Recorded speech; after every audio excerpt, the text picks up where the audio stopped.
Julius. Betul, benar banget Mas Baskoro. Ya, Jadi kalau kita nama itu akan memberi asosiasi dan membangun kalau dalam bahasa marketing itu rasa percaya, reason to believe. Jadi alasan-alasan untuk mempercayai. ya, Nah, kalau elemen-elemen rasa percaya itu banyak, mulai dari nama, mulai dari dia cara mengatur dagangannya, cara dia menyajikan, dan sebagainya. Nanti dari reason to believe, rasa percaya itu masuk ke reason to buy. Rasa membelinya itu dengan rasa mantep gitu. ya, Aku mau nambahin dikit Mas Baskoro dengan ya, kaitannya silakan. tadi soto kudus yang memakai kata Albert itu. Saya teman-teman kenal Temposcan Pacific ya, Ya, sebuah perusahaan farmasi. Kalau dari brand yang terkenal itu ada Budrek, ada Himaviton. ya, Nah, itu dulu salah satu klien kami. Dia waktu itu membeli Pagoda Pastilles. Pak Agus, lalu Mas Yusuf Parno ini senior saya. Saya kira juga masih ingat ya dengan Pagoda Pastilles ya. zaman saya masih dengar Mas Julius. Oh, Saya oke. juga masih jadul kok. Masih Kalau jadul ya. kelahiran Oke kalau gitu kelahiran itu. 7980 masih lah. Wafer Pagoda Pastilles. Pastilles, Pagoda Pastilles. Nah, itu kan produk dari luar negeri, dari saya kalau nggak salah dari Swiss. Brandnya dibeli sama Temposcan. Ini case study tahun 2004-2005. Lalu sama manajemen Tempo, Vibert itu akan dipakai untuk bukan obat ya, tapi untuk suplemen masuk angin seperti tolak angin. Tolak angin tapi namanya Vibert. Hmm. Ini hampir sama dengan Mas Baskoro tadi, soto kudus tapi namanya Albert. Bukan hanya sekedar kebetulan namanya Bert, tapi memang Vibert beneran brand ya. Ya, Lalu kita lakukan riset, focus group discussion. Apa tanggapan konsumen? Pak Julius, masuk angin itu kan penyakitnya orang Indonesia. Orang asing nggak ada yang sakit masuk angin atau nggak pernah kedengaran gitu. Nah, tapi kalau orang Indonesia dipakai nama untuk tolak angin, dikasih nama Vibert itu, Vibert kita pernah dengar, masih ada, ingat beberapa orang bahwa itu merek terkenal, tapi dari luar. Nah, ketika mau dipasangkan untuk menjadi brand untuk kategori masuk angin, buat konsumen tidak masuk.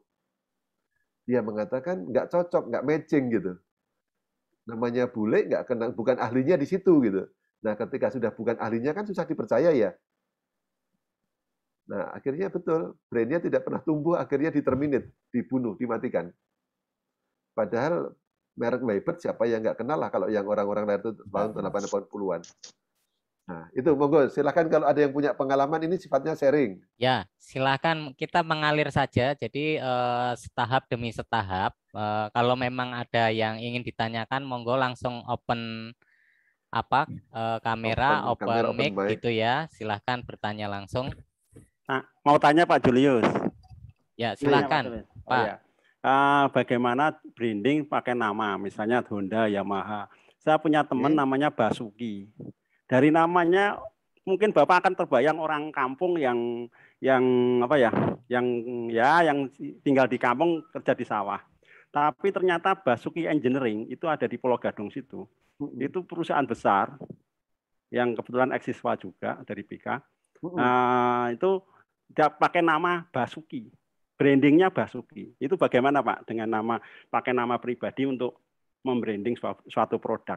Kebetulan saya juga memakai nama Moko dan Ari Furniture. Itu Moko itu nama saya Moko dan dan Ari Ari. itu Oke. nama istri saya.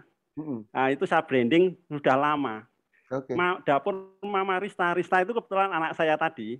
Nah, jadi kami bertiga mau saya branding dalam suatu produk. Itu Pak, gimana Pak untuk mengangkat nama menjadi sebuah produk gitu. Oke, makasih pertanyaannya Mas Moko ya. Ya, Mas Moko Moko, dan Pak. Ari ini. Salah satu rute untuk membuat branding memang bisa memakai nama owner atau founder. Nama owner atau founder. Tentu nanti kembali kepada target audience dan juga seberapa tinggi karisma dari orang itu. Ya. Suchiro Honda ya itu ya juga dari nama orang juga. lalu Crispo, tahu ya, sering belanja di Ace Hardware ya. Tahu kan, itu juga sebenarnya abbreviation atau kependekan dari nama ownernya, Kristiano Wibowo, jadi Crispo.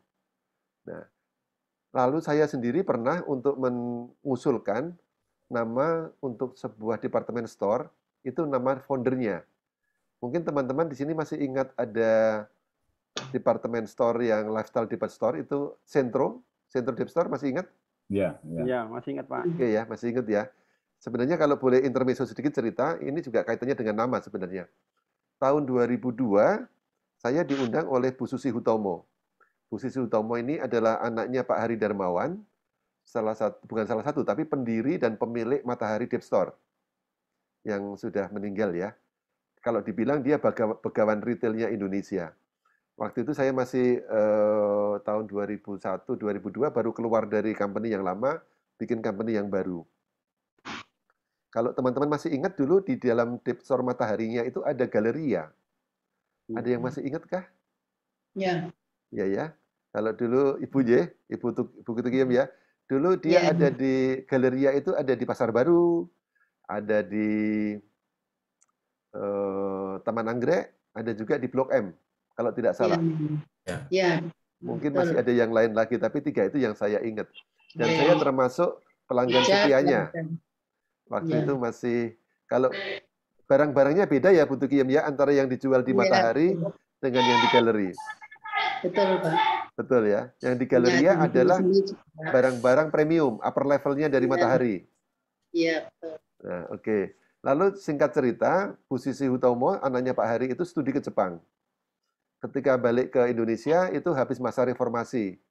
Dan ada cerita di balik itu panjang sebenarnya, karena Krismon, gonjang-ganjing dunia perekonomian, maka terjadilah pembelian Matahari oleh Lipo. Tetapi nama galeria masih dimiliki oleh keluarga Pak Hari Darmawan, tidak ikut dibeli. Nah, Bu Susi sama suaminya pulang dari Jepang, selesai studi, lalu ingin comeback, kepengen kembali menggeluti dunia retail, dan dia akan mereborn, melahirkan kembali galeria. Dia undang saya, undang kami beberapa company consultant, lalu mengatakan, Pak Julius, kami akan melakukan kembali ke bisnis ini dengan menggunakan kata galeria. Nah, saya disadari konsepnya. Konsepnya ini adalah Deep Store Lifestyle. Nanti kalau masuk ke situ, ada semacam fashion advisor. Jadi ada semacam konsultan fashionnya yang akan membantu, bukan hanya SPG, tapi fashion advisor. Membantu orang-orang yang akan belanja baju-baju di situ. Lalu yang kedua, kalau nanti di sessionnya yang cewek-cewek, akan disediakan couch atau sofa, di mana suaminya itu bisa nyaman duduk di situ, ketika istrinya memilih. Lalu karena dia itu hadir di Semanggi, itu di mana memang menembak orang-orang yang bekerja sangat-sangat premium, akan ada fasilitas siang belanja, nanti baru diambil sore harinya. Ketika mereka dulu siang sambil makan siang, belanja nggak sempat ngambil, nanti baru sore harinya ada penitipan. Dan ada fasilitas, kalau tidak cocok dalam seminggu, barang boleh dikembalikan. Pokoknya keren banget gitu. Nah, namanya pakai nama Galeria. Terus ada alternatif kedua ditambahin Grand Galeria. Terus ada tambahin lagi alternatif Grande Galeria. Pokoknya dibikin lebih premium. Nah, saya masih anak muda waktu itu, agak sangat idealis. Saya mengatakan, Pak Hud dan Bu Susi, dari pengalaman saya sendiri pelanggan setia dari Galeria. Sejak zaman pacaran masih sampai ke dunia kerja. Tetapi rasanya Galeria di Pasar Baru itu sudah masa lalu. Karena pergeseran sekitar tahun 2002-2003, orang belanjanya sudah ke Senayan City, sudah ke Citos, sudah ke Sensi. Pasar Baru itu sudah jadi kayak kota tua yang ditinggalkan orang gitu loh, tidak menarik lagi. Kecuali mungkin Taman Anggrek. Tapi Taman Anggrek pun tidak menjadi satu magnet yang kuat. Nah, saya mengatakan brand konsepnya bagus, dengan tadi yang saya ceritakan segala fasilitasnya, tetapi namanya nggak mendukung. Ibarat anggur, kalau ini bahasanya Romo Agus sama Romo Yusuf Parno nih, sama Mas Baskoro, anggur baru ditempatkan di wadah yang lama. Wadahnya rusak, anggurnya juga akan sia-sia, akan Betul. akan kebuang. Nah, itu membuat mereka pusing ternyata, karena sebenarnya Galeria itu dulu dibidani oleh Bu Susi sendiri, dan sangat sudah pede mau lahir dengan itu. Akhirnya sore itu diskusi ketutup, tidak ada kesimpulan, saya pulang, waktu itu hari Kamis. Dulu satu Jumat nggak ada kabar, nah baru Sabtu pagi saya waktu ngajak jalan-jalan anak saya keliling perumahan gitu ya, pakai stroller, masih ingat, ada telepon masuk. Ternyata dari suaminya Bu Susi Hutomo. Dia mengatakan, pendek Pak Julius, saya tuh kepikiran, kok Pak Julius kemarin mengatakan namanya sudah tidak ada yang salah dengan Galeria, tapi sudah tidak memadai, tidak cocok untuk menampung konsep yang kata Pak Julius baru. Kata Pak Julius bagus banget gitu. Saya bilang, betul Pak Wood, saya ini ya, dari pengalaman kami, padahal pengalamannya baru waktu itu sekitar 6 tahun sih, bahwa kecocokan nama itu diperlukan oleh konsumen. Nah, terus Pak Hud tanya, usul Pak Julius gimana? Nah, saya mengusulkan nama yang bagus atau desain yang bagus itu harus dicek tiga pihak. Satu, pemiliknya harus nyaman dengan nama itu dan dengan desain itu. Yang kedua, konsultan seperti kami yang mungkin punya pengalaman di bidang branding, pengembangan branding. Yang terakhir, yang lebih penting juga, itu konsumen. Konsumennya menerima dengan nyaman tidak antara konsep dengan namanya. Jadi 3 hal itu yang saya tekankan kepada Pak Hud. Kalau menurut hemat saya, namanya nggak cocok. Menurut Pak Hud cocok, menurut ownernya. Menurut konsumen kita belum tahu. Gitu lah. Akhirnya kami usulkan untuk melakukan group discussion. Tapi sudah dengan memiliki beberapa nama alternatif yang kita develop, kita kembangkan. Nah, nama salah satunya adalah dikembangkan dari nama ownernya, Mas Moko. Jadi nama ownernya kan Pak Hutomo dan Susi. Kita sebut namanya Tosi. Tosi, Hutomo Susi.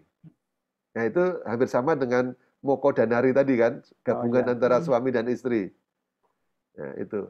Dan akhirnya kami lakukan riset, kita datang dengan 5 alternatif, tapi yang menarik begini Bapak Ibu. Brand konsepnya kita cek dulu, ada Depstore yang begini-begini. Konsumen mau beli nggak? Oh, mereka antusias. Bisa ditukar kembali kalau salah, kalau nggak cocok. Terus juga ada desain, ada advisor-nya, lalu juga bisa diambil sore hari. Nah, nilainya 9 sampai 10 dinilai konsepnya. Oke, saya bilang terima kasih Bapak Ibu, terutama ibu-ibu waktu itu. Nah, sekarang kalau konsep ini saya kasih nama pakai Galeria gimana? Nah, keinginan untuk membeli, untuk mencoba itu langsung turun hanya 6 Bapak Ibu. Gara-gara nama-namanya sudah tidak sesuai dengan aspirasi mereka. Karena selama hampir 5-6 tahun Galeria tidak pernah bikin iklan, tidak pernah, dan sudah ditinggalkan. Galeria image-nya adalah pasar baru, agak susah dicapai, agak kumuh gitu. Nah, itulah akhirnya yang dipilih ada 2. Satu Sentro, karena center of crowd, sama Tosi. Tosi, Hutomo dan Susi tadi. Tapi karena demokratis, akhirnya yang dipilih sebagai nama toko, nama mall, nama Depstore adalah Sentro, lalu Tosinya dipakai untuk legal company dia. Dipakai, tetap dua-duanya dipakai. Meskipun kami dibayarnya tetap satu, Juan. Tapi itu rute bagaimana nama suami istri pun bisa juga dipakai. Tapi teman-teman, ini ada pesan sedikit nih. Kalau Anda punya konsep produk dan service yang begitu bagus, itu berpikirlah jangan dari dalam sendiri. Kadang Anda harus berpikir dari sisi konsumen.